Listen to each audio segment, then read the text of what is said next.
तो नाज़रीन, अभी आपको बताया कि लाहौर चेलम हजरत इमाम हुसैन का रिवायती मरकजी जुलूस करबला गामे शाह पहुंचकर इख्तिताम पजीर हो गया।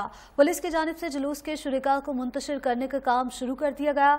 पुलिस अफसरान ने बताया कि जल्द लगाई गई रुकावटें हटाकर रोड क्लियर कर दिए जाएंगे। इस वक्त नुमाइंदा 7 न्यूज़ मलिक मुश्ताक करबला गामे शाह में मौजूद हैं, उनसे जानते हैं। जी मलिक मुश्ताक, बताइएगा।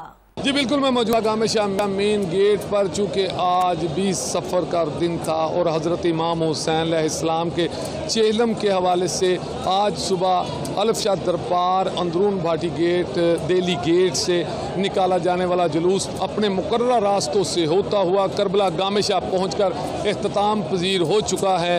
आपको बताता चलूँ कि 10,000 के करीब पुलिस एहलकार आज सुबह से यहाँ पर ड्यूटी दे रहे थे। इनके अलावा हेल्थ एंड केयर 1122 वाले, रेस्क्यू वाले, तमाम लोग यहाँ पर ड्यूटी दे रहे थे। चूँकि अब जुलूस इख्तिताम पजीर हो चुका है तो पुलिस के तमाम दस्तों ने करबला गामे शाह मेन गेट को अपने घेराव में ले लिया है और लोहे के जंगले लगा दिए गए हैं। जो यहाँ पर लोग यहाँ पर मौजूद हैं उनको मुंतशिर करने का काम जो है वो शुरू कर दिया गया है। हमारी बात हुई आला पुलिस अफसरान से, उनका कहना है कि जल्द अज जल्द लोगों को यहाँ से मुंतशिर करने के बाद जो रोड बंद किए गए हैं, जहाँ जहाँ कंटेनर लगाया गया है, जहाँ से रोड बंद किए गए हैं, जल्द उनको खोल दिया जाएगा ताकि ट्रैफिक की जो रवानी है वो बरकरार हो सके।